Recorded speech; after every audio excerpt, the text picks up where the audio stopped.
Good evening, everyone. This is Pradeep, Ambassador of Change of GETI, the Global Education and Training Institute, and you are on our Disruptive Education program platform.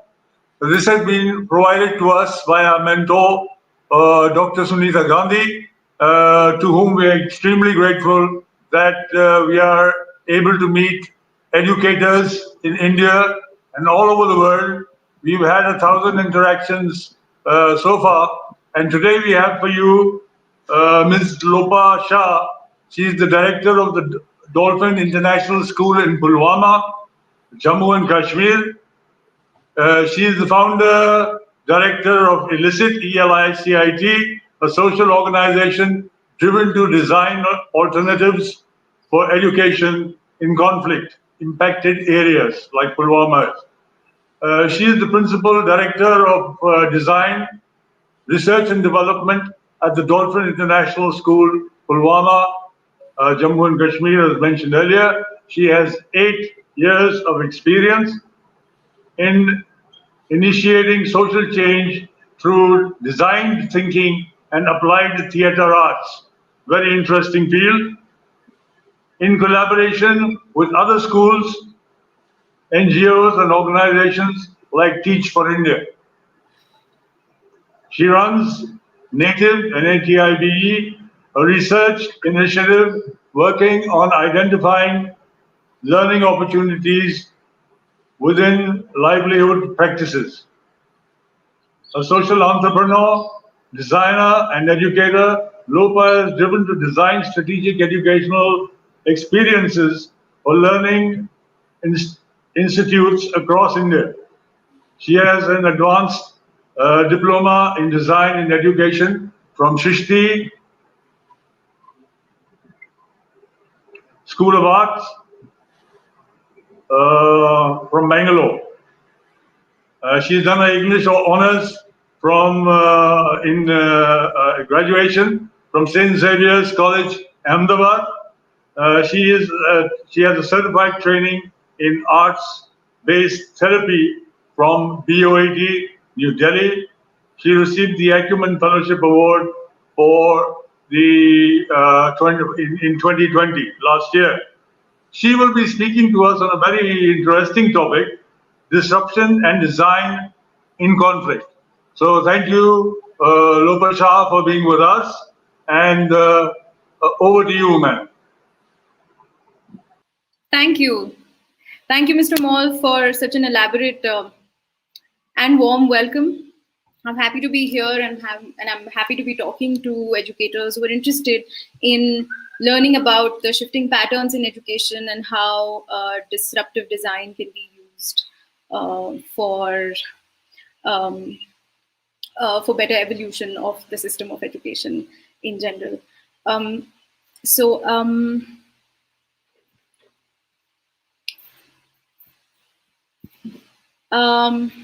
Here's the topic that I'm here to speak about today.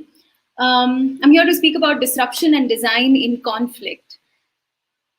Before I jump into where I'm coming from and why we're talking about disruption and design, I think I'd like to talk about conflict a little bit and give you a little context of Pulwama and the system of education and the impact of conflict on the system of education in Pulwama. The first slide, as you can see, says reflections from under the carpet, because literally some of the things that we're going to talk about today are not things that we speak about in popular media and popular discourse. And I feel I take it up as my responsibility to keep speaking about it as and when I get opportunities like this one. So what is the fabric of conflict and what are we talking about? I live in Pulwama. I've been here for 4 years now, and I've been designing education in response to the impacts of conflict in Pulwama. I've been designing education as a system along with the pedagogies of regular curriculum-based education. So just throwing some light on what kind of impact does this conflict have on the social fabric of people. If you see, with constant disruption, constant interruption, and break of routine, the entire system, starting from the decision makers at or the policymakers at the helm of affairs, to a student of grade 1 or 2 trying hard to catch up with his or her learning, gets disrupted eventually. If this has been happening over here for over a decade now in Pulwama, and hence it has resulted into an almost dilapidated system of education, where none of the stakeholders, be it teachers, parents, students, policymakers, volunteers, seem to be happy or seem to be in line with what needs to happen. When a system fails, the stakeholders of the system also experience failure. And this is what I mean when I say there's a rise of demotivated, unskilled youth, because they're not getting skilled due to the disruption. Yet they're growing up, and they're growing up in a space which requires more than any other space a lot of hands to build it and to rebuild it while it's falling apart. However, as they grow up, their experience is more of hopelessness and demotivation. There's the biggest reason for this is high volatility and interrupted routines, which also result in repressed emotions. What I mean by repressed emotions is emotions that have no time to come out, literally, that have no space to be expressed and acknowledged, held, and transformed, because most systems in a space like this are busy fighting for survival. What this leads to is trauma, hopelessness, hazy foresight, and all of this led by terror, uncertainty, and mistrust. Mistrust on anything that seems lucrative, mistrust on people who talk of dreams, and mistrust on systems that allow for some sort of freedom, because the underlying feeling is that nothing is going to come out of this, and that this is our way of life and we've got to live with it. Mostly what this system, what this conflict on social fabric has done is that it has created misinformed students, unmotivated teachers, and disengaged and disappointed parents. This is our link between this slide and the next one, which is going to talk about the specific impacts of conflict on the system of education and on students specifically. What we read here are the symptoms that show us the kind of impact that it has created. So something as simple as not being able to focus on studies, and wanting really strongly to grow up, not to excel in a particular field, but to fight back, but to offer resistance to what has caused them so much of trauma and despair and pain. Again, a strong response or a strong coping mechanism of fighting can be common in some, while some may slip into deep clinical depression, feeling suicidal, causing self-harm, or finding yourself behaving dissociatively. Some manifestations of this kind of impact show very regularly in our classrooms also. And some examples that I've mentioned here are, say, children bringing knives to school out of sense of insecurity, not being able to take care of school property or their own property, damaging school property, being careless with their own belongings, books, notebooks, walls, corridors. Also being able to, not being able to keep motivated all the time. The sense of hopelessness driving their days. Not being able to even contribute in conversations about change, because like I mentioned earlier, there's a huge element of mistrust. And so being able to trust the process of change making, or being able to trust the fact that something is going to come about and things are going to turn around, that change is going to happen, is fairly bleak. Very simply, if this were to be translated in a classroom atmosphere, it would mean that children wouldn't submit fully done assignments, that they would give up halfway through it, or they would submit half-hearted assignments or half-baked concepts of assignments, because pushing to reach the end of a concept, or taking an idea from thought, or from beginning to fruition, is something that they're not used to, because their general experience of life is of disruption, is of interrupted routines, and hence that becomes a way of life, or a habit of the mind. Not feeling attached to school campus enough to contribute to co-building it as a stakeholder comes from the fact that children don't even feel that they belonged to their own hometown, because the experience of belonging comes from love and acceptance. However, what they experience every day um, is mistrust, is armed presence on the streets, is being stopped on the streets and asked for identity as if this was not the place you were supposed to be at in the first place. So not being able to even connect to your own streets, to your hometown, makes you not be able to connect or belong to not much otherwise. And hence, the sense of not owning something or not wanting to own something also develops. Having said this, I would like to bring our focus back to the whole idea of disruptive design, and the fact that when there is so much that one needs to pass through or break through in order to reach a place where one can even start receiving information, receiving learning, um, um, there needs to be a more designed process of disruption as well, or a more thoughtful process of disruption as well, because disruption is inevitable, because there are things that one needs to intervene into before one can even think of getting educated. So in simple words, in simple definitions, definition that is available to all of us today online is, um, design is actually about creating something that, or iterating something that is already existing. Disruption, on the other hand, is about creating a disturbance in order to do that, in order to change a system and a design. And just as this platform speaks about disruptive design, the approach essentially is for activating sustainability principles through creative practice.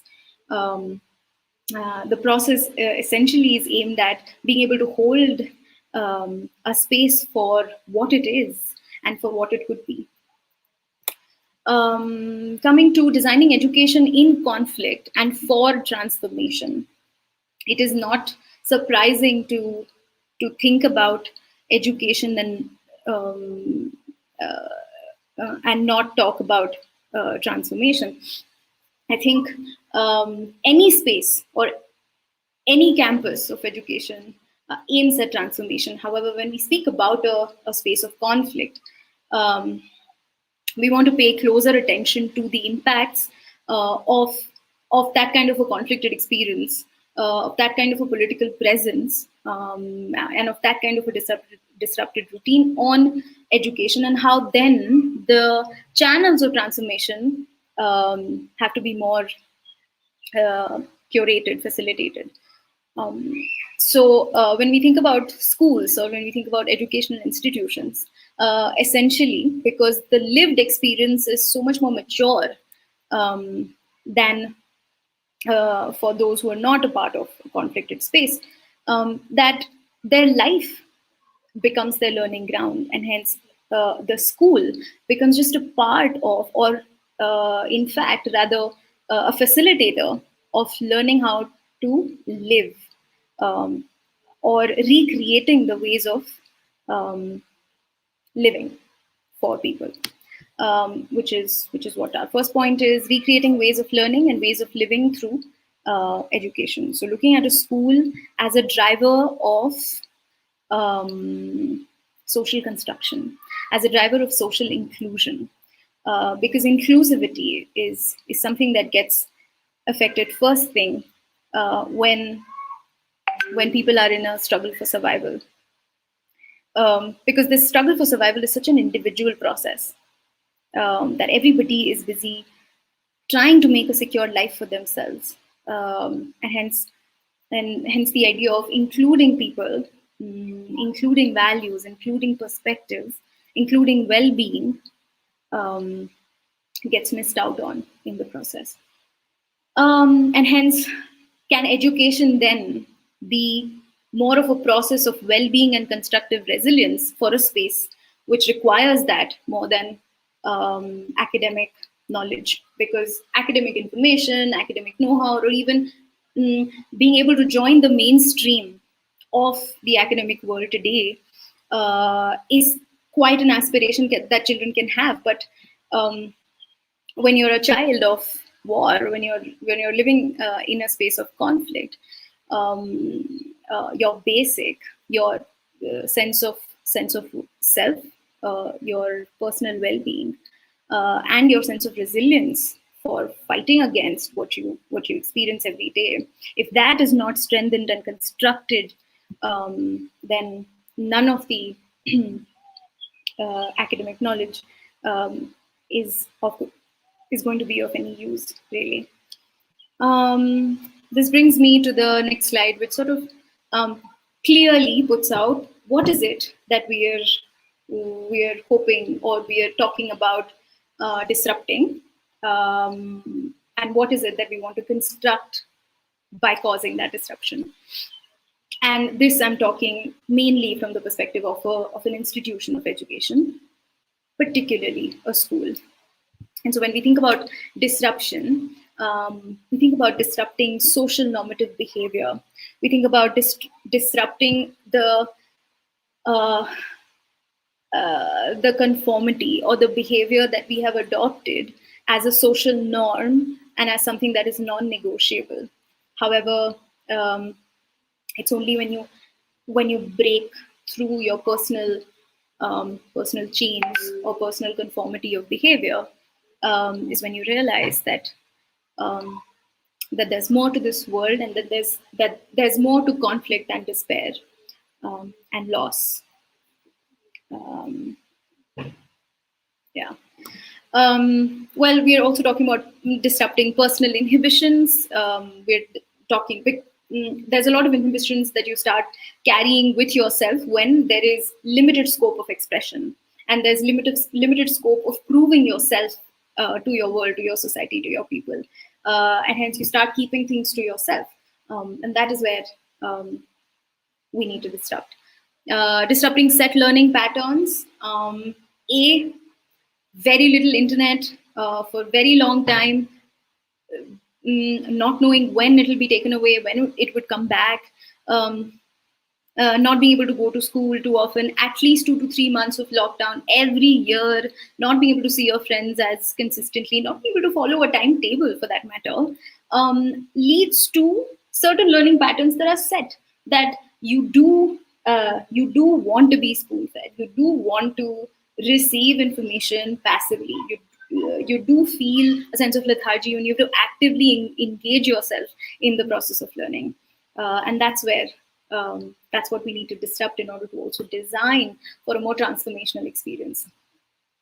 Unrenewed teaching practices, again, consistent alienation and lack of exposure leads to individuals or teachers or adults who interact with children to be unmotivated and unchanging. And hence, so many practices that are used in school, if they're as conventional as they generally are, there's going to be hardly any scope for change making to happen. So that's again a space for disruption. Locked emotions, perspectives. There is so much that a child of conflict feels, wants to do, is passionate for, that could be channelized into constructive resilience, and that is what we need to unlock. Ideas of discipline, regimentation. Well, children emulate what they see. We emulate our society, and our society emulates us. So for a child, the idea of discipline comes from the regimentation that they see on the streets and around them. You know, and um, and that sense of discipline further creates oppressors because their experience of discipline is through oppression. Um, and to break this cycle of oppression, to break this loop of power play and power over, one needs to actually re-look at the whole idea of discipline and regimentation, and look at alternatives, and look at the effects of those alternatives on you and on the others. Nature of teacher-student relationship, again something that constantly gets disturbed, because one day you can meet with your teacher, the other you can't. One day you can speak with your teacher, the other you can't. One day you've planned something that you want to do next day, but the next day never comes. Maybe it comes after a week because sudden indefinite lockdowns and communication blockades happen. And so the relationship that one is trying to build with a teacher often gets compromised. Narratives of self and the other. With so many narratives running in popular media about what the conflict is about and who is who, and with religious bends and angles and biases, um, there is enough food on media for consuming, but there is very little truth in all of that. And hence, the narratives that you speak of yourself and of the other are the narratives that have been informed to you by popular discourse, and which is we need to disrupt in order to even speak of a more global education or global existence. Perception on utilities of education, very, very natural outcome of lack of exposure is not being able to perceive what education can be useful for eventually. Is it only a career making process, or is it something that can help me build my life more strongly, or help me make informed decisions for myself and the world in my life? So that's something that also, the perception on the utilities of education is what we intend to disrupt in the process of design. Coming quickly to what is it then we want to construct, we are talking about resilience. Resilience is the most important keyword for anybody involved in any form of conflict, wherever. But here specifically, we're talking about resilience through action, because the setting of lethargy, or the setting of conformity, or the comfort with pain that people here experience needs to be countered with action or constructive action that can help them build resilience towards the situation. Schools especially become the agents for safety, and the spaces that probably would be the only spaces for the children where they can feel safe. It is not home, it is not the streets, it is not anywhere else that they have an opportunity to feel safe and be able to express what they want to. And hence it becomes an added responsibility for the schools to be containers of such spaces, and to allow for students to be open and free in themselves. Informed narratives of self and the other is, if we're disrupting narratives, we want to construct new narratives which are more informed by understanding of self and the other. Sense of belonging and ownership. This brings in the idea of having at least one space that they can call their own, or at least one space that they can belong to and work towards, at least one space that they feel ownership for. Create newer definitions of education. If we are trying to disrupt the perceptions of utilities of education, we want to engage in constructing newer definitions, definitions that are led more by our own inclinations, our own skills, and our own passions, or our own wishes and goals for the world that we want to create for ourselves. Construct alternatives, something that is basic for a space in conflict. A space with high volatility cannot have plan A and that's about it. I think a space like that requires multiple plans, multiple processes that are ready to fall back on if one doesn't work out. And so, constructing alternatives in everything that you do, be it goals or the patterns that you follow of learning and of teaching, be it practices that you create and design for your students within the system of education, or the spaces that you design, um, become extremely important. Constructing collective growth, again, like I mentioned, this process of fighting for survival is such a singular process. It's an individual process. It keeps your lens turned inwards because you're constantly thinking about how do I save myself.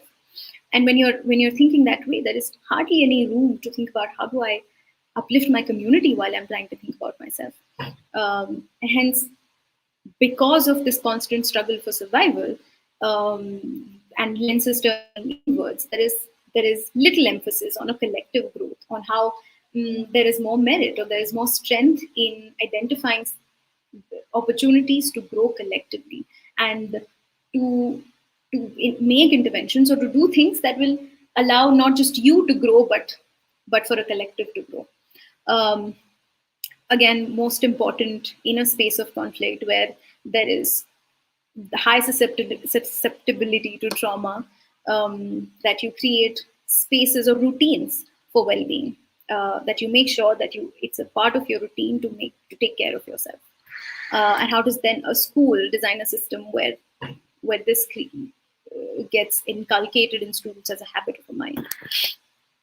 Um, this brings me then to the next slide, where I'm going to take a few examples from the ground, from Dolphin International School, which is the school that I run,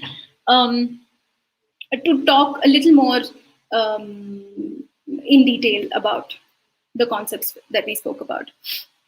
So the essential questions that we're asking is how do institutions model design thinking in education? How do you look at a school or an institution for education as a model for design thinking? And hence, how do you then take examples from everything that the institution does or the choices that the institution makes in order to understand what kind of design thinking has been applied to this and how is it then responding to the needs of the users? So in design terms, there's a user and then there's a product. So I'm going to shift a little bit to talking in design language, but also relating it to education and how I, as a practitioner, use design thinking in education in order to design education. So I'm going to take a few design principles to talk about this. The first design principle is solve a humane problem. And how does this apply in an educational space? Is when you look at what is happening internally for a student. For a student in Pulwama who has had long years and who's seen his or her parents suffer from long years of disruption and oppression, their underlying sentiment is this is our way of life and we've got to live with it. And so when a child comes to you, to your school, with that as an underlying feeling, how do you then use your school as a space for social growth for your child? How does your child find a recreational space or a space of release for himself or herself within the school space? How does a school then create a safe space in order for the child to move from feeling hopeless about the life that they're living to willful and skillful about the life that they want to make for themselves? How can then a school be a co-owned space and a space that you co-build with your students? how do you talk about change making when the underlying sense is that nothing is going to change and that we've got to live with it? How do you then work to transform that into a more uh, hopeful experience? How do you use the campus as a tool for you to be able to do this, and how do you use learning as a process of inclusion? By inclusion here again, we mean inclusion not just of people, but inclusion of feelings, of ideas, of perspectives, or of emotions which otherwise find no place in a social situation. Um, So, as a school, what is the humane problem that you're solving, and what is the humane problem that you identify that your student is suffering from? Is something that you must ask. The second principle is make it intuitive. Now, as I spoke so much about how the children feel in a space of conflict, something extremely peculiar or something that we probably miss, in the detail, is that our children have a strong sense of urgency, or our children recognize how in a situation of crisis or in a situation of chaos, um, to intuitively um, be resilient, and leave it at that and move on, or try to navigate through it with as much calmness and dexterity as possible, because in their lived experience there are many examples and many instances when they've had to do that, and so that becomes a habit of the body, of the mind, and that intuitive skill that the children develop can be used um, as a way of learning or making education, can be channelized into constructing an educational experience for themselves. So something in this quote sort of explains this well. Storms draw something out of us that calm seas don't, because for children who've grown up in a space of conflict, it is the conflict that brings the best out of them, because it is the fighting spirit uh, that makes them develop these skills, which otherwise is hard to develop in a slightly more secure space. Um, so how do you then use this sense of urgency? How do you then discover your own pace of learning? Now, I'm just going to use one example of one of the things that we have started doing at Dolphin. 3 years ago, in 2019, when the first lockdown happened, everything shut. All communication was off, and obviously the streets were locked, and that everybody was locked in. And this happened for over 3 months. In that time, we realized that no matter what happens, or no matter how much we try to compensate when children are on campus, we will not be able to still justify um, the amount of learning that they deserve, or we will not be able to reach the level that we would like to otherwise, and hence we realized that we need to practice the the process of making alternatives. And our alternative was a student pack that we give each year now, starting in 2019, to students as a backup support right at the beginning of the year. And so every time a lockdown happens, or a strike happens, or a prolonged holiday time occurs, our students can take their own pace of learning and continue on the journey, instead of stopping and halting and feeling that their routine is disrupted. So the idea of also trying to create consistency in all the volatility, and recognizing that children have their own pace of learning, and that through this they can discover the same pace, is what we were striving to do through that project. Marking your options. This is something that is again an intuitive and innate skill that they develop, because never has it happened. Um, so that what they plan to do has happened exactly that way, because there's something or the other, some restriction or the other imposition continuously that comes in the way. And so how do you then always be prepared with an option for what you need to learn, what you need to do, what you need to gain? Turning availability into opportunity. Again, the student support project that we did, we made sure that it started from home, that it took from what was available on ground. When communications had stopped, we had created host spots within community so that children could walk up to that spot and collect their digital material. In the support pack, there's also a digital library, and students from across borders talking to these students so that the sense of alienation is reduced. And so just really working on what is available rather than imposing an external or a more urbane concept or tool, which may take time for them to adapt to while they're anyway dealing with challenges, is something that we really strongly believe in. Moving on to the next principle, this is about thinking about the journey and having empathy. Now, children, again, like I had mentioned, there are students who very strongly feel that they don't see value in education or getting educated, and that they want to grow up to be freedom fighters or resistance force, and that is a journey that they choose for themselves at a very early age. For a school in conflict, for an institution in conflict, it is imperative to recognize the journeys with which children come into the learning space.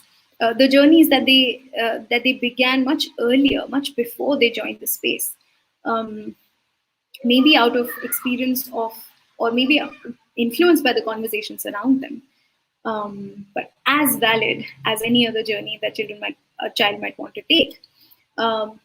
So how does then a school system recognize this journey and construct a space that speaks to their journey and helps them make a better choice, or helps them broaden their horizon towards alternatives, and then lets them make an informed choice for themselves? How does a student, or how can a school make a system such that the student can see how what they do on campus fits into a grander system that they have for themselves? And this system, especially in a space like this, which is a small district in the south of Kashmir, with a lot of alienation and disruption, the system contains many things. It contains a lot of aspirations for the outside world. It contains absolute dearth or maybe complete absence of healing spaces. The political is always personal, because what you hear politically is what you actually experience personally every single day. Their lives are driven by fears. There is immense amount of social, domestic responsibilities, because you've got to hold on to each other, and so the sense of community is tight, and a lot after a point. There's peer pressure. There's always this pressure to perform and to excel and to be noted, because there are fairly few avenues for proving yourself otherwise. There's very hazy foresight, because when you can't see your present clearly, when you can't see things happening consistently, you're not going to be able to see what, or perceive what might come after a period of time. And so what we try to do is to, as a school, create programs and make sure that they're consistent, create a journey or model a journey for them, for the students, that is more consistent than their journeys in their lives, that is a little more equipped with alternatives and skills than the journeys of their lives. And that celebrates milestones in the journey, in the process, rather than the final destination. Moving on to the next principle, continuously learn and iterate. For somebody who works in a volatile space, it is, again, it goes without saying that one needs to constantly be alert and aware about what is changing, what is shifting, what is being offered, what is being taken away, and how do you then continuously make iterations to your design and to your process in order to make sure that you keep holding the standards of learning and the standards of experience for your children. Because you're moving towards a higher vision for your child, and in order to move there, you need to make sure that the cultures that you're trying to create are upheld no matter what. And so this constant learning about the child, about the situation, about the family, what is changing, what is not, and constantly iterating is something that that we strive to do. So this means that you look at teachers as explorers, and you create flexible systems, and you exhibit resilience. That you as a campus, you as a school, you as a system, do not give up on your children and try and uphold consistency, because through this example is what are children going to take from. I think it is a matter of also creating different examples, because in the system of their life and the society, there are examples of disruption, there are examples of failing systems. It is imperative for a school system to exhibit resilience such that the children get inspiration from it. Well, the next principle is design a prototype. What I experience here is what I want to create later. Essentially, as a design principle, prototyping is when you put your idea into action and let the users or let the participants give you the information you need about your product or about your design. And this then makes your space or your school a co-built and a co-owned space. So all of these principles also feed into the larger vision of making sure that you share responsibility of the journey of learning with the students. So how do students feel about what they do? How does the school keep feedback close? How does one talk about everything that one does, and how does one then co-build it with the learners? How does a school then, as a system, also become a model for schools otherwise? And how do then schools network with each other and make sure that schooling is not a competitive business, but a more just channels of a collective, larger purpose? And schools as, understanding the idea that schools are collective entities and must never stand alone if grounds match. Towards the end, one of the last principles is pay attention to the world around you. Well, it is very easy to get comfortable. It is very easy to get used to, especially when you're living in a space of conflict. And I say this out of experience, is that it's so easy to be comforted by the pain and despair and trauma that you feel, because anything otherwise is also insecure. Anything otherwise is foreign and hence difficult to fathom and deal with. However, as a system or as a designer in this space, it is so important for one or for the school to recognize how subtly things change in the world around you, and how each time you see a pattern changing, you can harp on it. Taking the most recent example of the pandemic, the first lockdown that we had here was of the application of Article 375. That lockdown was very different from the pandemic lockdown, and the way the children and teachers and parents responded to the first lockdown was very different from how they responded to the second lockdown. However, after 2 lockdowns, before the third one began, when the children came back to campus for a little while, there was a shift in the energy in children and in teachers. Uh, and of course, a lot had shifted because of their shift of space and lack of connection with the schools. Um, and so then, how does one a system recognize these shifts and try and use what has shifted now in order to recreate or iterate the design process to again feed into the vision that we have for students? Um, yeah. Um, yeah, again making use of the digital blast that has happened, although for Kashmir it happened late because of restricted network, but now that there is internet, it's almost mind boggling. It's confusing to navigate through it, because for a long time we had gotten comfortable with not having enough, and hence making our ways around it. But now that we have it, it's confusing to learn how to use it, and then how does then a school system intervene in that process and help children navigate through it. And this brings me to the end slide, um, which is a grid that we follow. And I just wanted to exemplify what I mean by designing and making an informed choice as a part of the larger design process for the school. On the right, on the colored circles, you would see the larger vision of construction that we have for the students. And on the top, the 7 or 8 columns that you see, they are the larger visions of disruption that we have for our students.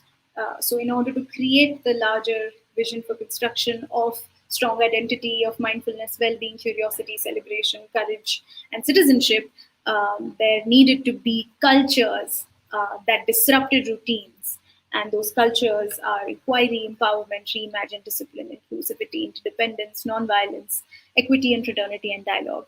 And what you see in the grid are the choices that the school makes and continues to make in order to feed into the cultures and the larger visions that the school has for its teachers, its space, and its students. In conclusion, I think I would only like to mention that where there's disruption, you could use disruption itself as a tool for transformation. And hence, a space in conflict is rich. And there's so much that one can use to channelize into transformation that it becomes almost like a space of paradise for designers. And so I invite you all to maybe think about it and have conversations with me later. Find me, and I'm happy to talk. Thank you.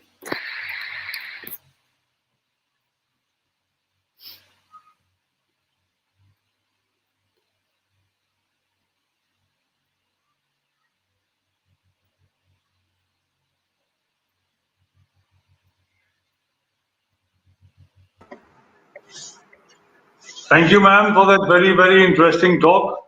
Unusual for these times, but very usual, something that everybody is actually reflecting on, but not really cohesively putting into action.